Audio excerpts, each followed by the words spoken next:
Lads, what's going on, Gonf here, and today I'm going to be bringing you a absolute unbelievable all-in-form hybrid Premiership team. This is going to be my version of it. I've got a few different players where maybe I could have played a few other players. It is an amazing team, but before I even talk about that, I need to ramble on about something that happened yesterday. Basically, if you saw my video yesterday, you saw me campaign basically in a style for this competition called Best of the YouTubers. It's going to be run by Nepenthez and all those you must know about them. They're the top YouTubers, FIFA YouTubers. They're running a competition for the top 32 FIFA YouTubers under 10,000 subscribers. I've been picked to compete in that, and the winner gets, I think it's $2,000 US and some Elgato capture cards to give away. I'm not sure, I'm 100% sure, but I'm pretty sure that is what it is. Well, basically, I made a video yesterday saying how I'd love you all to vote for me. My link will be in the description. And a lot of you voted, all happy, it was all good. And then a couple of hours later, I came home from work and I had a few messages and a few tweets composed about me saying stuff that I bribed my subscribers into basically voting for me because I promised to give them 1,000,000 coins if they voted for me, which is just ridiculous and it's been completely twisted basically because I'm not going to change my story, basically. So, if that's what people want to see, I'm not going to change my story. If I win the tournament and people have voted for me nicely, then I'm going to do some sort of surprise or some sort of giveaway, regardless. That's nothing to do with it. But I'm going to make myself a little bit more clear. I don't want you to vote for me now, thinking, oh, I'm only voting for Gonf because he's going to do some sort of giveaway. That's all I'm voting for him for. Obviously, you've subscribed to my channel and you're probably watching this video right now because you enjoy my content to an extent anyway. You wouldn't be watching my videos otherwise. It's not like I'm posting it on a completely different person's channel or a different site and saying stuff like that. You're watching my videos now, so obviously I'm taking it you enjoy my content. So I'll leave the link in the description for you to go and vote for me if you enjoy my content, if you enjoy my personality. I'll be over the moon. I'll be so overwhelmed. But yeah, it did annoy me a little bit that that was brought up yesterday. But that's life, that's Twitter, whatever. We're going to move on, lads, and we're going to speak about what you're actually here to see today, and that is going to be an all-inform Premiership team. It is just an incredible team. And first in goal, we're going to be using, I think he's the only inform keeper up to date. I'm not 100% sure, but I am 90% sure. It's going to be John Ruddy, a.k.a. Baldy, a.k.a. just a good keeper for the price you're paying for him. I paid 17k for this guy. He's 6'4", which straight away rings alarm bells and tells you, you know what, he's got to be good to an extent.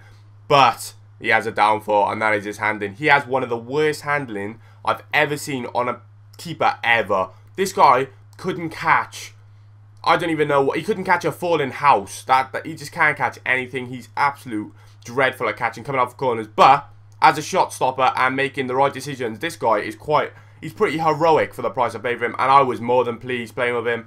I play with him again. He's a good keeper, but like I said, his handling isn't up to scratch with some of the top keepers. It's pretty bad, to be fair.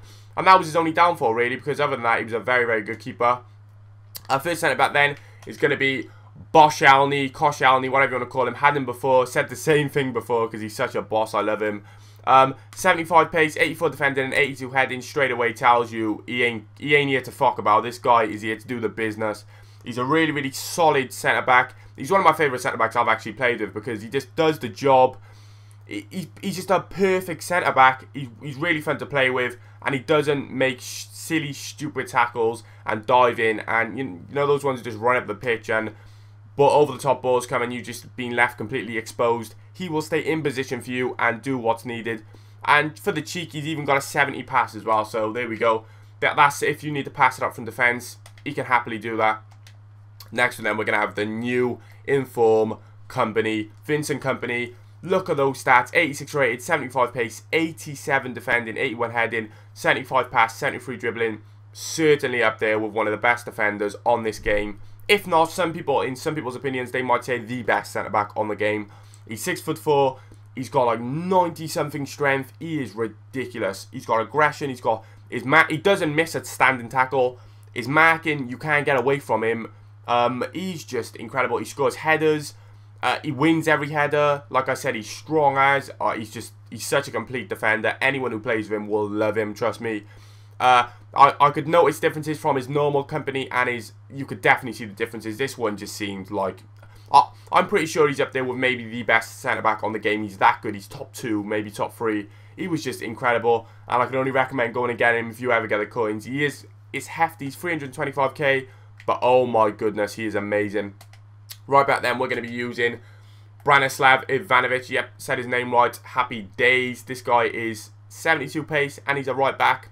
Yeah, you lot probably want to turn this video off straight away already, but no. Trust me when I tell you. He does not... He is one of the most... I would use him again, trust me, straight up. I would use him again, definitely. I've used him before. I said the same thing. I'd use him again. You don't notice the 72 pace because this guy is so strong. And he's like a centre-back, but just plays on the right, basically. He stays in position. He doesn't move. He literally does not move up the wing. He stays in position for me. He was just perfect. He didn't miss a tackle. He was strong. He won every header. He could pass. He could just do everything. He could shoot as well. He's got a rocket on him. He was just a really good right back, and people obviously say if you're playing right back you need at least 85 plus pace. Nah, trust me, this guy has swayed my decision into thinking you don't need a right back. As long as they can defend and they got good defensive work rates, they will do the job, trust me. And Ivanovic is worthy of being in any informed team or any Premiership team because trust me, he's amazing. I thought he was amazing. Left back then we're going to be using Patrice Evra, another new inform. As you can see, we're going in on this squad builder. We've got some brand new informs. Patrice Evra, was Patrice Evra actually in this week's inform? No, I'm not even sure. He was in this one or last week's one anyway. He's a beast. This defense is probably, it's up there with the best I've ever used. And I've used some, you lot know I've used some amazing defenses. But this defense was just pretty unstoppable. Patrice Evra was just a beast. 80 pace, 84 defending, 81 heading and an 80 pass. Like 80 pass, that's better than most strikers and better than midfielders. That is amazing. He's a really, really good player. Only problem is I don't know why he seems to be quite weak, because his strength isn't that bad, but he just seemed to be a little bit weak. Got bullied against a few strikers I didn't notice and against a few players. But one perfect thing about this guy is off corners he always stays back and there's no getting away with him because he's just so quick on the pitch and he's amazing.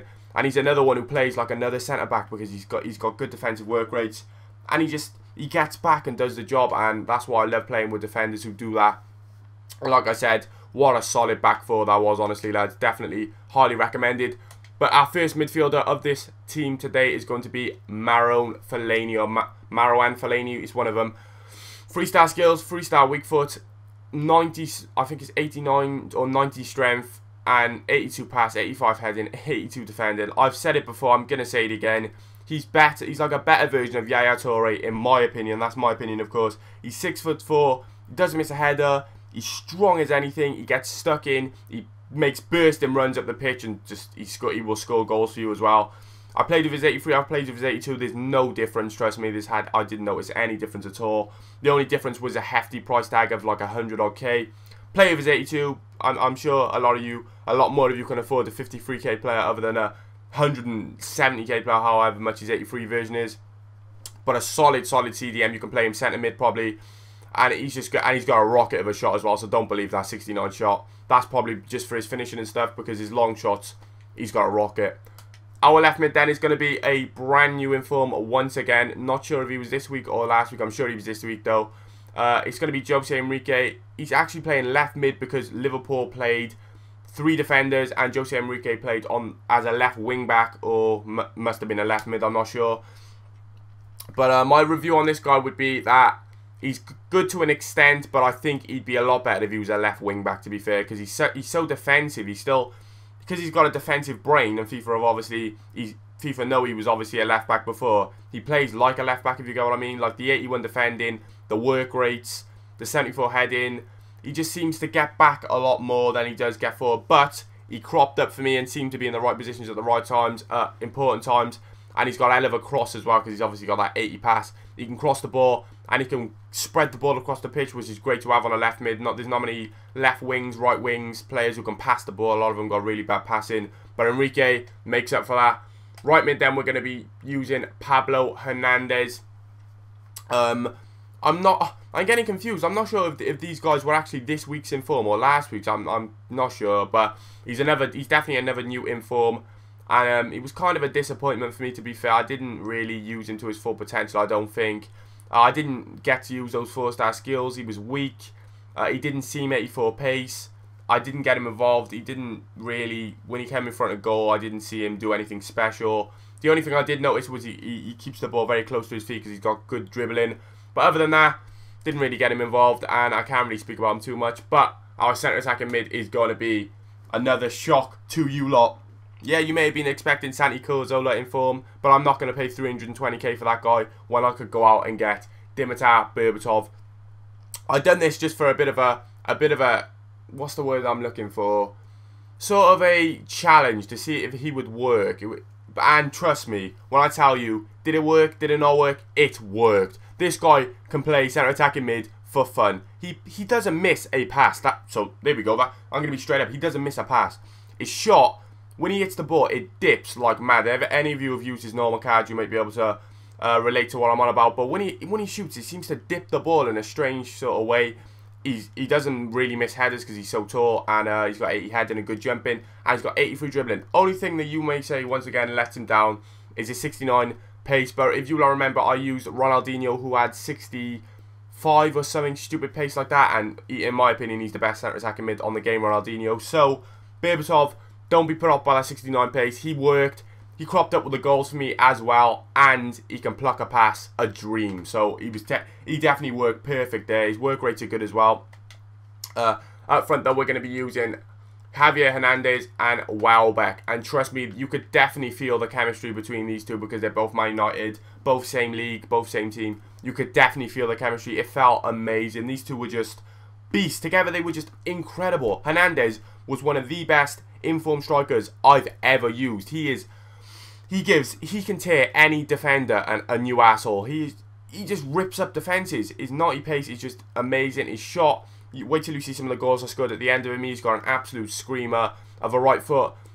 His attacking positioning is in the high 90s as well. He's got really, really good attacking positioning, just like in real life, where he tries to beat the defensive line.